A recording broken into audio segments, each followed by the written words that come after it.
This is Find Your Dream Job, the podcast that helps you get hired, have the career you want, and make a difference in life. I'm Mac Pritchard, your host and publisher of Mac's List. I'm joined by my co-hosts, Ben Forstag, our managing director, and Jenna Forstrom, our community manager. This week we're talking about how you can plan your career instead of letting it just happen to you. According to the U.S. Bureau of Labor Statistics, the typical American will have 10 different jobs before the age of 40. Every time you're in a job or changing one, you have the chance to define your career. Yet many of us struggle with making that choice. Knowing what you want to do in life often means conquering your fears. You may also have to shed old ideas or find the strength to let go of a safe job. What do you want to do in your career? To help answer that question, Ben shares a TED Talk about what makes us happiest in our work. I talked to Katie Kelley, author of the new book, Career Courage, and Jenna answers a question from you, our listeners. Our show is brought to you by our book, Land Your Dream Job in Portland and Beyond. And to learn more about the 2016 edition, you can visit maxlist.org/book. Hey, Mac. So a few weeks ago, we talked about the 80-20 rule in job hunting. And since then, I've had a lot of questions from readers and listeners about this rule. Can you review this point again? Well, there's an estimate out there, Ben, that up to 80% of all jobs are never advertised. They're filled by word of mouth. But most people spend about 100% of their time applying for posted positions. And the reason they do that is they haven't learned the nuts and bolts of job hunting. They're not taught that in college or high school, and they don't know how to crack the hidden job market. Our book shows you how to do that. We tell you how to use informational interviews to find unadvertised jobs. And we give you tips for how you can meet and impress hiring managers outside of that formal application process.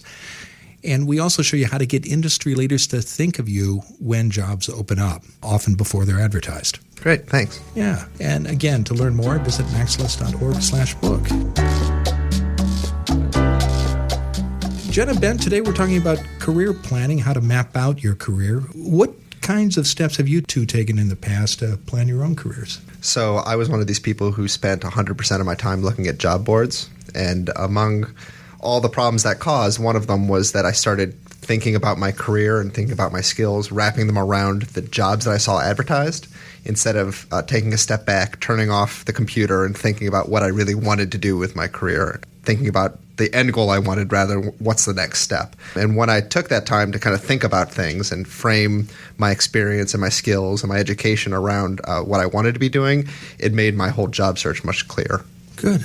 How about you, Jenna? Like a lot of our listeners, I feel like this is something I'm definitely excited about learning here at Mac's List. It's not something I've given a lot of attention to in my career. I've just kind of gone from job to job, being here and constantly thinking about like the next steps and what I want in a career. I think I've got the larger picture down. Like I want to always be helping people and I always want to be doing digital work. But where that takes me, I'm not really sure. So just thinking about that and kind of putting my thoughts together has been helpful. Good. Well, you're actually ahead of me because I went through my teens and 20s just thinking about the next job. And it wasn't until I thought about going to grad school when I was 30, 31 that I thought, well, what is it I want to do over the next 5, 10, or 15 years? And then I did do some career planning along the lines of what's outlined in Katie Kelley's book and other books as well. So I think it's natural for people to go through that process, first think about the next job, and then eventually think about what kind of career they want over a period of decades. Well, let's turn to Ben, who is always got resources to share with you all, our listeners. Ben, what's the resource of the week? So this week I wanted to share a TED Talk that was done by a guy named Dan Ariely, and it's all about what makes us feel good about work, which is a topic I think we talk a lot about, very ephemerally though, right? And we don't really kind of get down to what does make work feel good and meaningful and special to us. Why do we go to work every day? You know the TED Talks, right, Mac? I do. Yeah, they're really good. There's a lot of them out there. Yeah. And there's like the big TED conferences, and then there are these regional conferences. Like every city has their TED one. Here in Portland, we've got TEDx Mount Hood. Right. This came from TEDx Rio de Plata. Dan Ariely is a behavioral economist, which is basically an economist who, instead of sitting in a room with charts and stuff, he is running experiments on actual human beings to see how they behave in relation to economic factors. And he's done a lot of work around contentment at work, what drives people to keep working, to be happy at work, to be more productive at work. The traditional model of work is that people go to work because you get a paycheck, right? And the motivation is payment. And that's a kind of very classic way to look at work. And some days it certainly does feel like that for me, but most days it doesn't. And one of the things Dan Ariely says is that, this model really developed in the Industrial Revolution when we were all sprocket makers or cog spinners, or, we were too busy trying to stave off hunger to think about things like happiness and contentment and meaning. But now that we're in the knowledge economy and we're all hopefully not staving off hunger on a day-to-day basis, efficiency and that kind of paycheck mentality is less important than meaning for most workers. And so what he says is, the new model is the motivation to work is driven by, obviously, salary is part of it, but also meaning, the joy of creation, challenge, ownership of the work, your own identity, a sense of pride, and a whole lot of different variables. Now, I think most of us understand this, right? This whole show is about finding meaning in work beyond just the paycheck. And when we tell people to chase your dreams, we're typically not telling people, your dream is to go out and get $1 million salary. That's the be-all, end-all. Usually it's about, be content, find happiness in work, be engaged. One of the cool things about this speech, though, is Ariely shares some behavioral experiments he's done to illustrate how meaning, pride, challenge, and all these other factors affect your happiness at work. And these are all really simple experiments he did, but they're really, really kind of interesting. So, for example, he paid people to build Lego sculptures. And, some of the people he would pay them and he would destroy the structure right in front of them as soon as they built it. And other people he would take the structure and kind of put it on the table to display it and show people, look at what you created. And then he measured, how cheap he could get people to build these statues for, and found, obviously, when you were displaying the artwork in front of the people, they took more pride in it. They saw it as something more special, and they'd be willing to build these structures for much lower costs than the people who had to see you destroy the structure right in front of them, right? Their work didn't mean anything to them. And he has this great analogy about IKEA. He says pretty blatantly, IKEA furniture is not the greatest furniture in the world, but it comes in these boxes where everything's broken up into pieces and the instructions are not very clear. And, you have to sit there and build it, and it takes 3 hours to put together a bookshelf. And at the end of the day, a lot of people take a lot of pride in that I built this bookshelf following these pretty confusing instructions. And that process of work creates a whole lot of pride in the product. And he says the same thing is true of work in general, right? The tougher it is, the more of a challenge, the more ownership we feel, the happier we are. So I totally dorked out on this. I can tell. Yeah.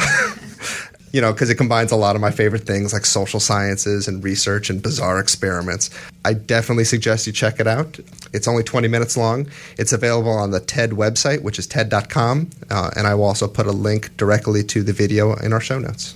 So I have to ask, Ben, do you think IKEA makes those instructions difficult by design to give people a sense of accomplishment and pride? I think they make those instructions difficult by design because they're trying to reach a global audience and they don't want to put any actual language in any of the instructions. But yeah, I can understand that. After putting together an IKEA dresser, I feel quite accomplished. I've done something really good with my day. Okay, so it's not a recruitment strategy for the IKEA labor force? Probably not, no. Okay. Well, lots of food for thought there. Well, thank you, Ben. And if you have a TEDx talk or video or podcast or other resource you'd like to share with Ben, you can write him directly. His address is ben@maxlist.org. Now let's turn to Jenna Forstrom, our community manager. She's here to answer one of your questions. Jenna, what's in the mailbag this week? This week's question is, when it comes to creating or updating my resume, do I need to include my home address? And I thought that was a really good question. And I actually have done this myself, removed my address from my resumes. And it's because my friend pointed out that when you're applying for jobs, you're uploading your resume onto the internet to things like LinkedIn and Indeed and Monster.com and Idealist, and you have no idea where that goes. And I was a little freaked out because I own my own house and I'm a single 20-something-year-old, and I was like, I don't really want my home address published anywhere. So I've been really conscious of what I'm uploading onto the internet. That being said, I think that there are just a whole plethora of reasons why, a pro for including, and some of the cons. So home address versus permanent address. Like the address I used in college was in Boston, but my mail was being sent here to Portland with my mom. And then if you're applying for a job and you live out of state, but you're making the move, maybe using a friend's home address, so it seems like you live there or could be living there, saving precious space on your resume, being able to enter it manually on some form fields. So it's like company X is getting your home address, not all companies, like with Monster. How about you guys? I think I have, but only because I have a very kind of traditional resume template that had a space for home address. I think it's a good idea to have at least your city and state there, and certainly for all your past jobs. Given Portland's market, for example, there's a lot of people from outside Portland looking for jobs, so I think it's important to establish, like, hey, I'm actually in the city right now. I can take the job starting in 2 weeks rather than you're going to have to pay me to relocate or wait several months.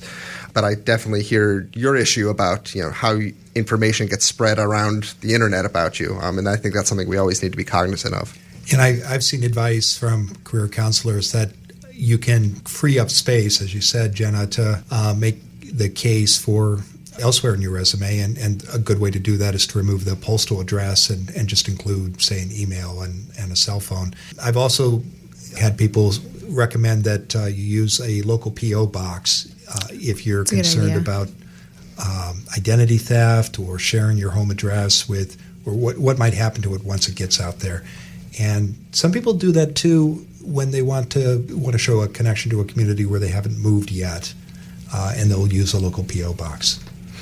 And I think logistically, nowadays most employers don't reach out to job seekers through the mail. I mean, they're going to reach out to you by email or by phone. So the inclusion of a physical address is just kind of icing on the cake in terms of contact information. Well, thank you, Jenna. And if you have a question for Jenna, please email her. Her address is jenna@maxlist.org. These segments are sponsored by the 2016 edition of our book, Land Your Dream Job in Portland and Beyond. And we've made that book even better. We've added new content, and we're offering it in the formats you told us you wanted. For the first time, you can read Land Your Dream Job in Portland and Beyond as a paperback or download it onto your Kindle, Nook, or iPad. Whatever the format, our goal is the same, to give you the tools and tips you need to get the job and the career you want. For more information, visit maxlist.org/book.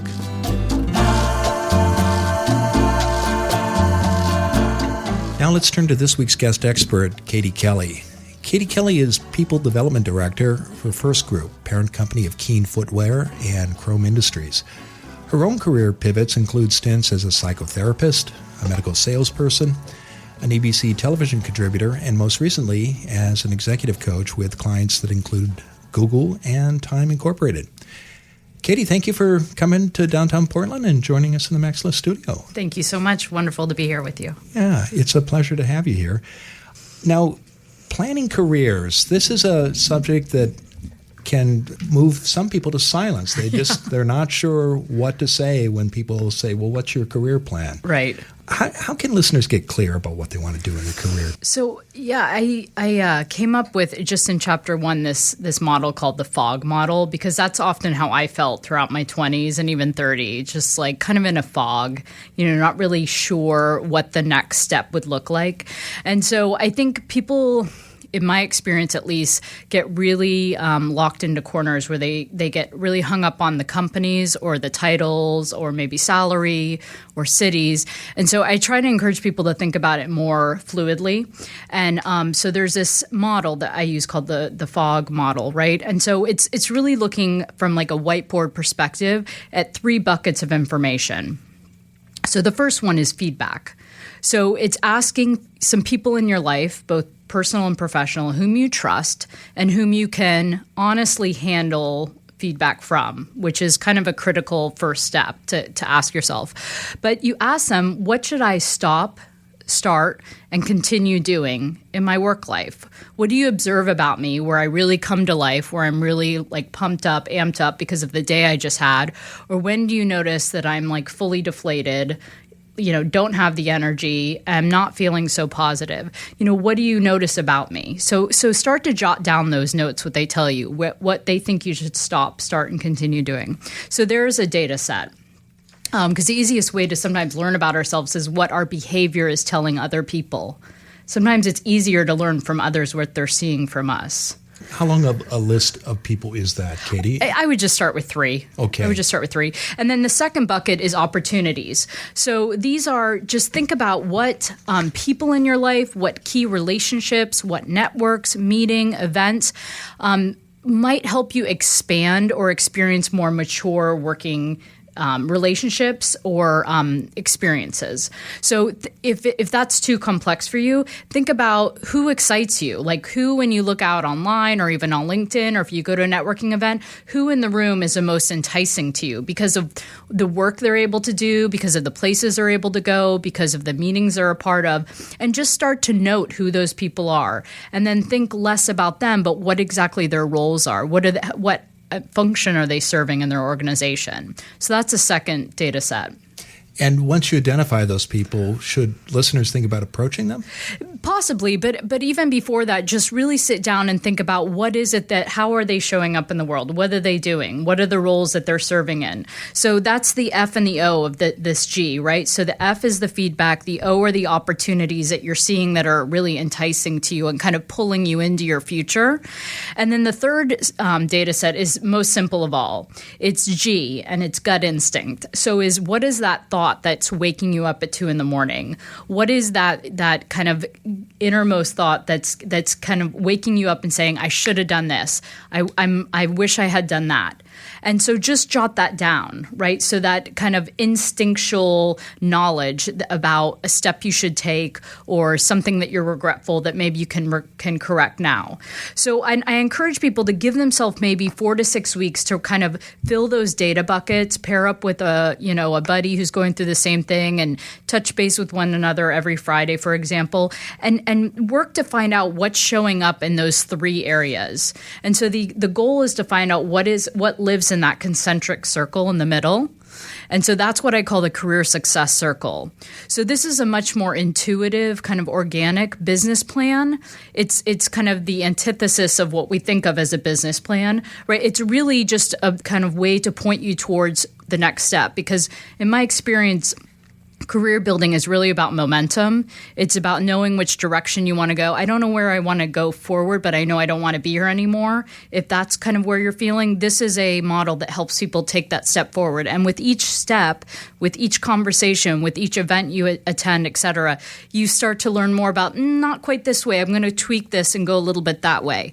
And that's where many people's answers lie, is just in that momentum. So once they get that momentum, where do you find it takes people? What happens next? It starts opening doors, and that's where the whole theme of career courage kind of resides with a lot of these books' teaching points is, there is no one way. When I've been giving lectures in various organizations or universities about this book, the question that has come up many times is, well, what's the shortcut? And there is no shortcut. There is no shortcut to true career happiness. It's a long grind. For some people, it's not a long grind. A lot of people in the book, myself included, have had success, but then we hit a plateau. And we say, well, what's next? What was meaningful to me at 28 is vastly different at 35 and now vastly different at coming up on 42. So it's a matter of getting in touch with where you're at that point in your life and saying, what matters to me now? And what are the implications for the type of work I want to do? Is, creative, flexible work more important, or is a 9-to-5 401k more important? So this is a process that people should undertake throughout their career. Yeah, or their working life, because their careers are likely to change. Exactly. It's a commitment to find your own answers, your own true north. And what has translated to success for me is going to look vastly different for you, right? So we're all on incredibly different journeys. So there is no one answer. There is no one path. Okay, so you may start this process while you're still in college or right after graduation. And then as you figure out what you want to do, but then you hit that plateau. And Katie, how do you know you've hit the plateau? What are the signs that you'll want to revisit a process like this and reset your goals? The book opens up with when I ironically had reached my ultimate career goal. From 18 to 30, I stayed on one path of becoming a psychotherapist. And I was literally at that point in New York City on my last year of residency, postgraduate school in New York, working at this like dream spot in my field, and I couldn't have been more miserable. So what I thought had been the ultimate dream goal ended up to be super constricting and not a good fit for me. So some of the feelings I talked about in page 1 are just like feeling like I was in my own straitjacket. I was working on a lock psych ward. So feeling kind of without emotion about my work, or just feeling very robotic. So I didn't have the feeling of any spontaneity or any ability to influence my work differently than my colleagues. I felt like very robotic, like I had to follow a certain way about approaching the work. And so for me, that was very stifling. So it wasn't a good fit with the person whom I was becoming. I needed more flexibility and creativity. So that was for me the sign that it was time to really take a look inwards and say, wow, I've dedicated 10 years towards this path. It hasn't brought me the kind of happiness that I thought. Where do I go from here? Should people who are in mid-career go through a different process than, say, someone who's starting out? I don't think so. I think the process is all the same. It's just a matter of kind of giving yourself permission to state the way you feel, and that there's no one way to experience a certain profession. You know, I think a lot of people get caught up in, you know, and the book is because of my psychotherapy background. The book, a lot of it is around helping us kind of unpack our own psychology from our early life. So whether it's cultural, family, or relationship-based, is really helping to think back around what our own norms are as it relates to breaking from a plan or doing something totally out of the ordinary for your family or for your culture, for where you are in the world. Because that's a lot of the quotes, because this book is based on 70 interviews, right? So it's about a lot of the quotes that really resonated with most people, myself included, were about just giving yourself permission to be different. And I think that's like a crucial piece in having career courage and kind of blazing your own career path, is just being emboldened enough to say, I might do something completely out of the ordinary here. Am I okay with that? Am I okay with the implications? Am I willing to take like a 40% pay cut to, you know, risk the chance of greater happiness long term, but like, what is the impact going to be over the next few years? You've laid out a process. It's clear and I think easy to follow. What stops people from doing that work, Katie? What are the common barriers that you see when you talk to others, and how do they overcome them? Well, it takes a lot of sacrifice. You have to really, I think, particularly for people who are used to earning a certain living, I think it's hard to kind of retreat back in your salary grade. So, and that's often what I hear is the first line of defense for people. Oh, I would love to actually do the work I love, but I can't afford to kind of recalibrate my lifestyle because I've gotten used to it, or I have children, or, you know, we built our life around this certain kind of income. So I do hear that a lot. So, and I don't think that's something people can't figure out. They do figure it out, but I think, at least in America, it's a bit of a kind of cultural obstacle, and maybe something people don't always want to talk about, but it's something I hear people say all the time. Yeah, so people face that barrier, and they either accept that sacrifice, and it's looked at as risky. So there's no guarantee that things might work out. There's no guarantee if you take a certain step back, or you decide to invest maybe money that is slotted for a child's college fund to a master's program for yourself. Like, it's that guilt thing. Is that too self-absorbent of me to do that? But if I end up doing it, what's the positive spin? Like, what are the positive implications? The second maybe obstacle is just not having a network of people to really support and continue to kind of help that momentum. So I think there's a whole chapter just in here about building a powerful network. And it may sound so cliche, but it's actually super critical. One of my favorite quotes in here that I did not write, but was about, if it takes a village to raise a child, it takes a powerful network to make a career click.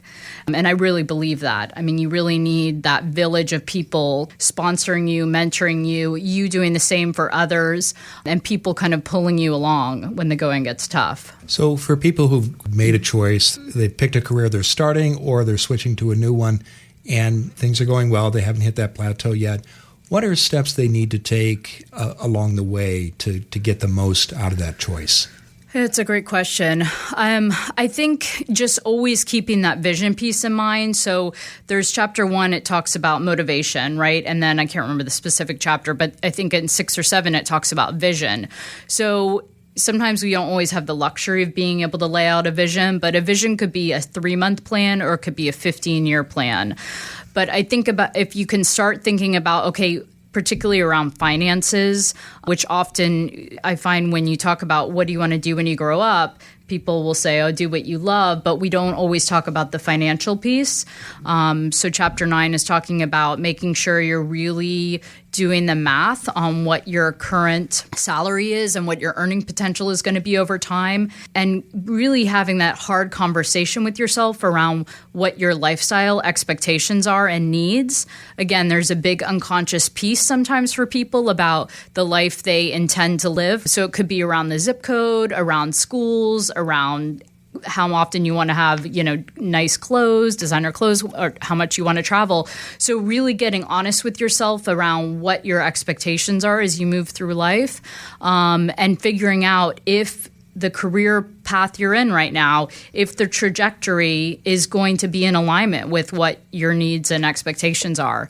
So I think that's one way to really think about, is this career, what do I need to do to make sure I'm aligning with what I'm expecting of my life? Well, terrific. I did have the chance to read your book before the show, and one of the many things about it that impressed me was the set of exercises that you provide that are straightforward and easy to use. And I think for listeners who want to learn more, I would encourage them to check out those quizzes and those exercises. Thanks, Mac. What else would you like to add? Katie, we should start wrapping up.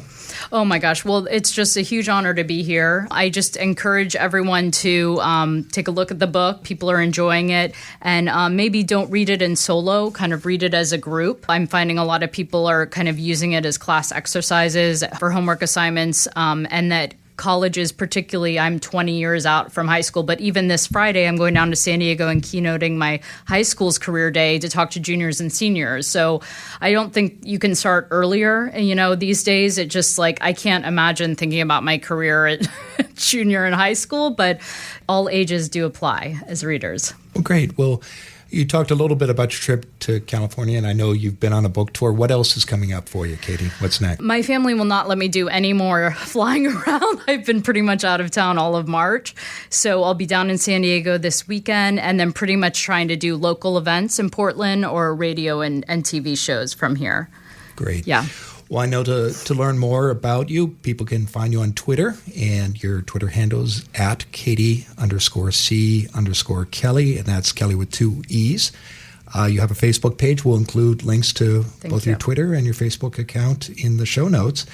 And I know you've got a special offer for our listeners. Would you like to talk about that? Yes. If anyone would like an autographed copy of this book, I've found that a lot of people are gifting this book for upcoming graduations or people's birthdays, and they really like the autographed version, which is very sweet. So if you email me at Katie Kelley Networks with your mailing address, I can send you a signed copy of the book for $20 anywhere in the U.S. That's great, Katie. Well, thank you again for joining us and for coming downtown. Thank you so much. It's a pleasure Mac. to see you. Pleasure to be here. Thanks for all you're doing for our community. Okay, we're back with the Max List team.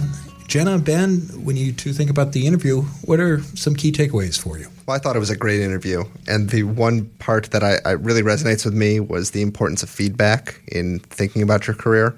And I think this could be easier than you even imagine. So my wife is probably my best career counselor I've ever had, because the days when I come home and I'm deflated and low energy and upset, she knows the kind of projects I've been working on and the kind of projects that take all that energy out of me. And the days when I come home and I'm excited and energetic, she knows what I've been working on there as well. And one of her recurring things she's told me, especially when I was unemployed, was you need to be looking at the kind of jobs where you're going to come home energetic for her sake and for mine. So I think feedback is so important in a job search and in career management in general. How about you, Jenna?